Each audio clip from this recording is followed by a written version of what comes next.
When people think of ancient indigenous empires, what often comes to mind are the Aztec and Incan empires.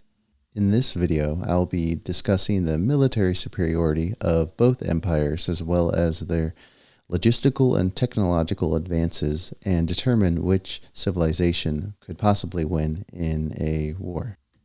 If we take a look at the map, we can clearly see that the Incan Empire spans much further north to south than the Aztec Empire.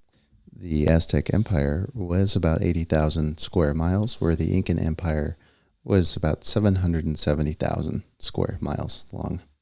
In terms of population, the Aztec Empire had a population of 5 million, where the Incan Empire had a population of 12 million.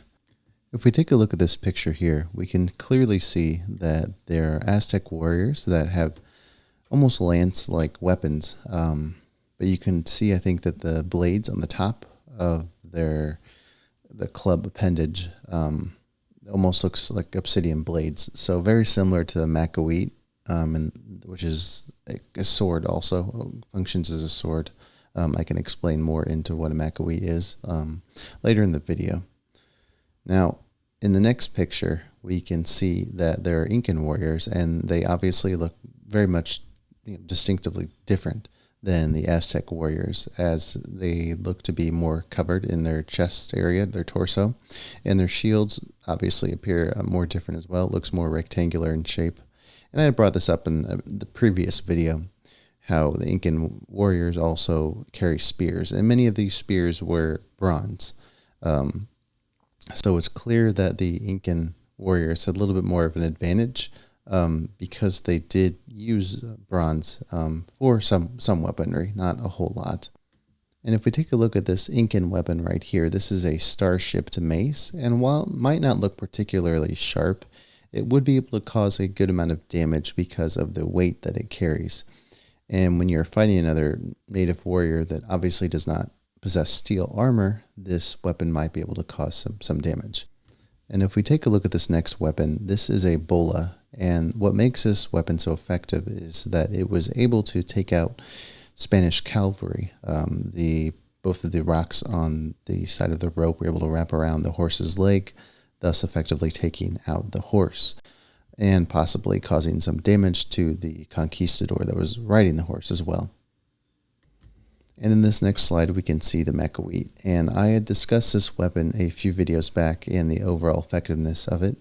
The obsidian blades made this weapon very sharp and very effective against cavalry horses, particularly in the battle in Tenochtitlan when they fought against the Spaniards. In the other slide, we see the armor, the Iskapili. I think maybe I mispronounced it wrong. And what made this armor so special were the fact that it was much more durable, especially in the very humid heat in Mexico at the time. It was also known to be proven difficult for Spaniards to swing their weapon horizontally against this type of armor. And it was even shown in other pictures that Spaniards, in fact, wore some of this armor, as they found it, again, easier to wear than the heavy armor, steel armor that they were wearing initially when they started their conquest. So in my opinion, in terms of weapons, it's clear that the Incan Empire did have an advantage because they had used bronze weapons more so than I think the Aztecs did. The Incan empires possessed spears, halberds, as well as lances, where their weapons were likely less to break than a Macoite, unfortunately. And when we get to infrastructure, it is very clear that Tenochtitlan is almost unrivaled almost anywhere in the world. But if you're looking for any type of city similar to Tenochtitlan in the Aztec Empire, you wouldn't be able to find it. Many of these cities were mostly on their own. Most of the power was focused on Tenochtitlan in terms of economic development and infrastructure. That being said, the aquaculture that it was invested by the Aztec Empire, as well as the vast amount of canals that had went through Tenochtitlan, cannot be ignored. And while unfortunately I was not able to find any photos of Cusco prior to Spanish colonization, what the descriptions of what the Spanish had said, they had described it as a magnificent city. So if this city could have been on par with Tenochtitlan, and as you can see here through the images, there's other areas of infrastructure in the Incan Empire. This picture here was taken in Lima. And as you can see, it almost looks like something that you would see in Rome. And unfortunately, you don't see these types of buildings outside of Tenochtitlan in the Aztec Empire.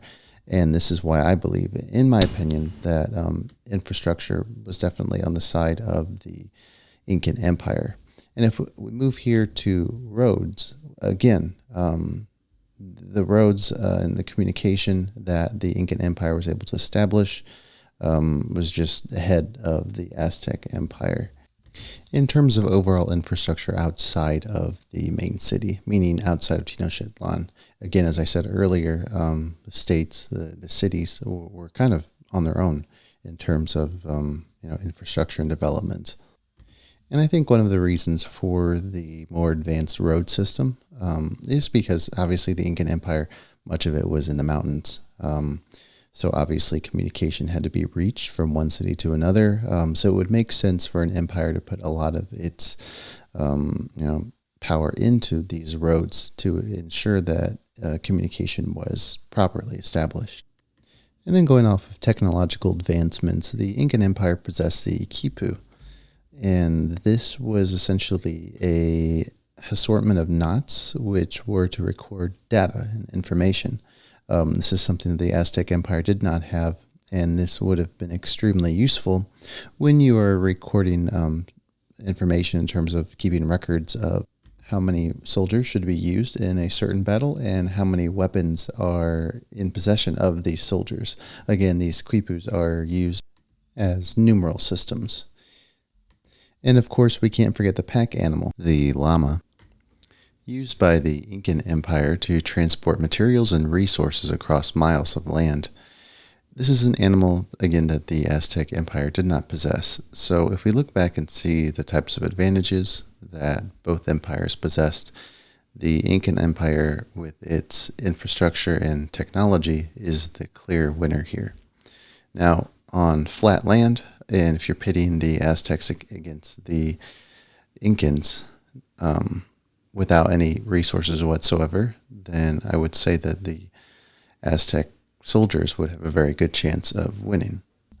Only because the Aztec Empire, if you look at their history, it's very much more warlike, in my opinion, than the Incan Empire. They were just trained for battle. And if we look at this picture here, we can see that the Aztecs used canoes to fight the Spaniards, and they even did beat the Spanish in war.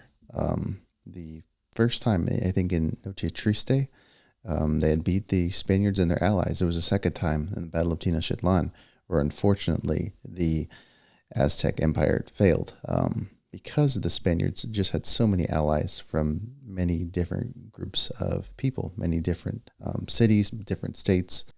And I think what really puts a nail in the coffin here for the Incan Empire to succeed against an Aztec Empire is the fact that the Incan Empire used a lot of diplomacy, methods of persuasion in making sure that outsiders and those outside of the Incan Empire would be loyal to them. Now that goes without saying that in the Battle of Cajamarca, or the initial invasion that the Spaniards started in the Incan Empire, they not only had allies from Mexico and Central America that they had came down with into South America, they also managed to find allies north of the Incan Empire in present-day Colombia, in Venezuela, and other areas outside of the Incan Empire that were not subjugated.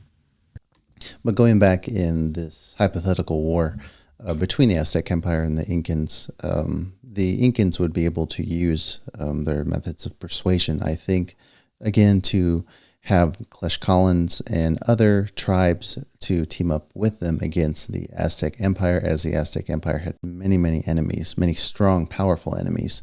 Again, in my opinion, I think it was more of a warlike culture in Tenochtitlan, in Mexico, more so than the Incan Empire.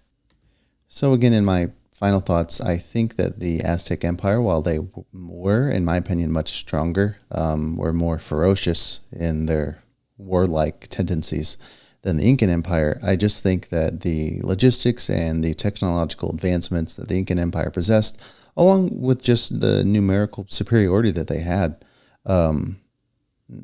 would just overpower the Aztec Empire within time. And here's my picture here that I believe what would happen. The Incan Empire would just eventually swallow up Mexico, and that would be the end of that.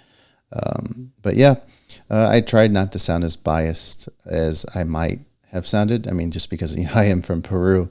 But to those that that listen to this video, thank you a lot. Please give your opinions. If you want to argue, feel free to in the comments. I'm happy to read them and respond when I can. So again, thank you all so much, and I hope you all have a great day.